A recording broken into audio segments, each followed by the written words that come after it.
We've got, is it Ken in San Bernardino? Hello? Hey, Ken. Is this Ken? What's up? Well, I just wanted to say, as far as I define proof as something, I give an argument, and if you can't refute it logically and scientifically, then you have to accept that. Is that okay or no? No. Why? Because just because you can present something that can't be disproven doesn't mean it's true. You've actually got it ass backwards.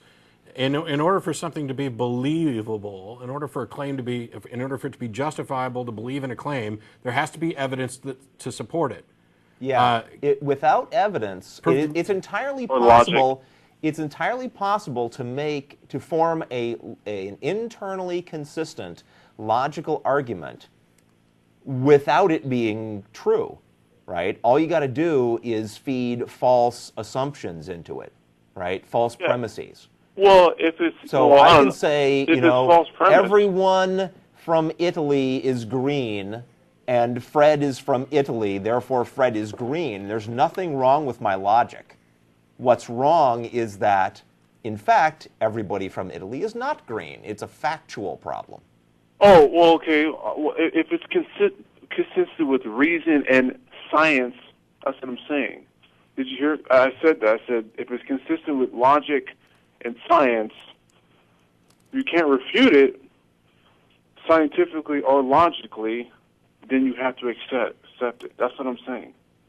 Is that okay? Have to is pretty strong, but well, let me just throw it out.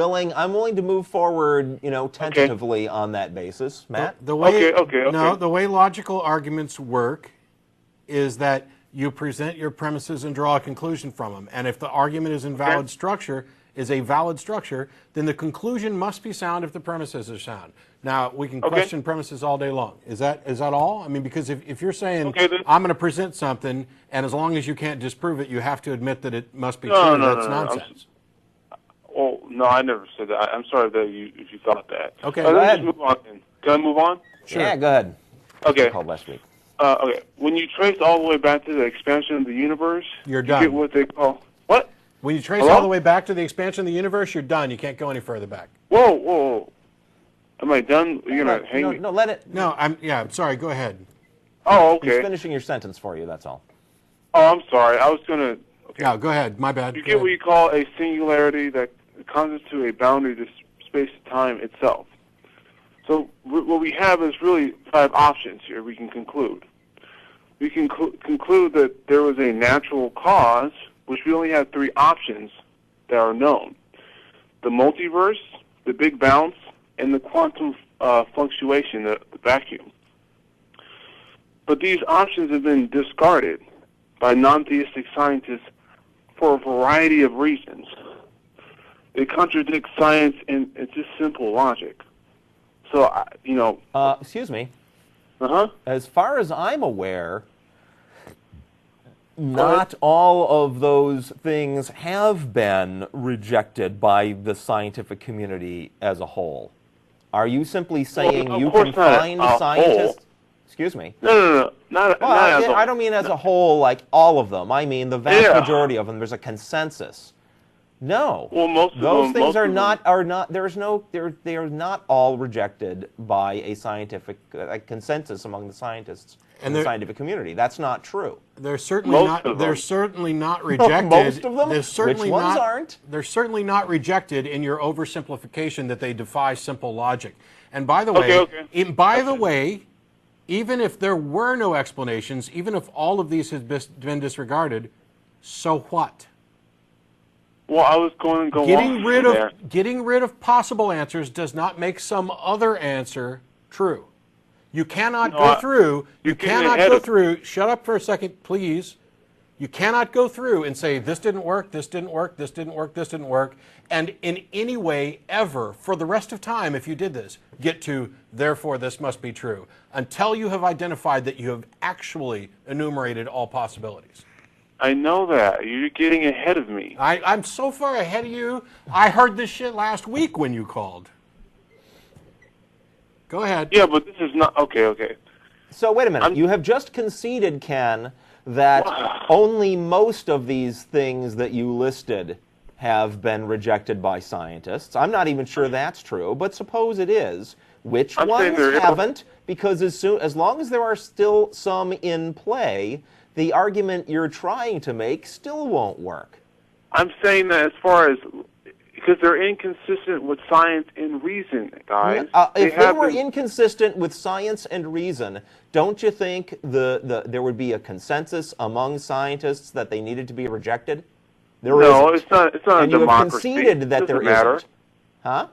It's not a democracy. It doesn't matter whether or not they... So you are saying, at this point, I'm sorry, I know there's a danger here of getting into an argument from authority, but could you please tell me your credentials as a scientific cosmologist? Well, I don't. Because you're asking us to take your word over the consensus of actual working scientists. No. Do you want me to get into the irrationality of these options? No, I want you to tell us what your credentials are. Well, if you are saying that we're supposed to agree with you instead of with the vast majority of working scientists. Actually, I'll disagree.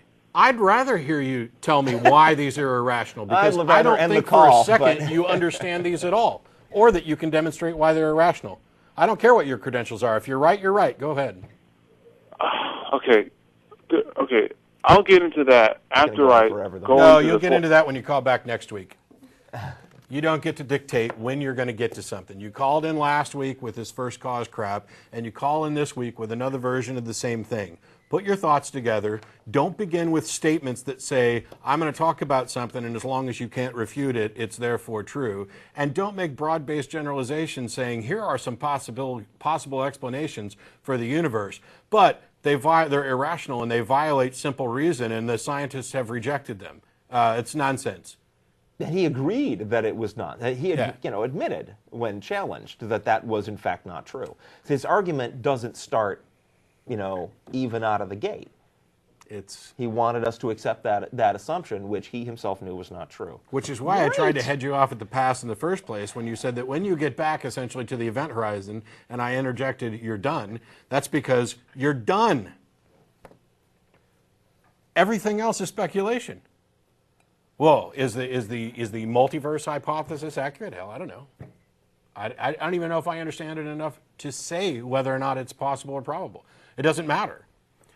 When there's sufficient evidence to justify an explanation, then that will be the explanation that is justified. And until then, none of them are. And no matter how many of them you And you're absolutely right. Even if it had been the case that all of the hypotheses concerning the origins of the universe that have ever been conceived of by scientists have been subsequently rejected by scientists, even if that were the case, which is what he was trying to say, even though he, when challenged, admitted he knew that that was not true.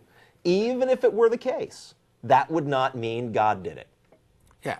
And by the way, we don't come on the show, atheism has no tie to this particular argument at all. And we don't come on here to posit a particular explanation for the origins of the universe or anything else.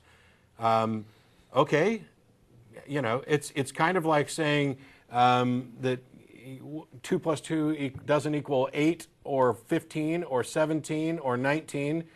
You can go through all and try to tell me all the things that 2 plus 2 does not equal to, or did I say 2 plus 3? I don't know.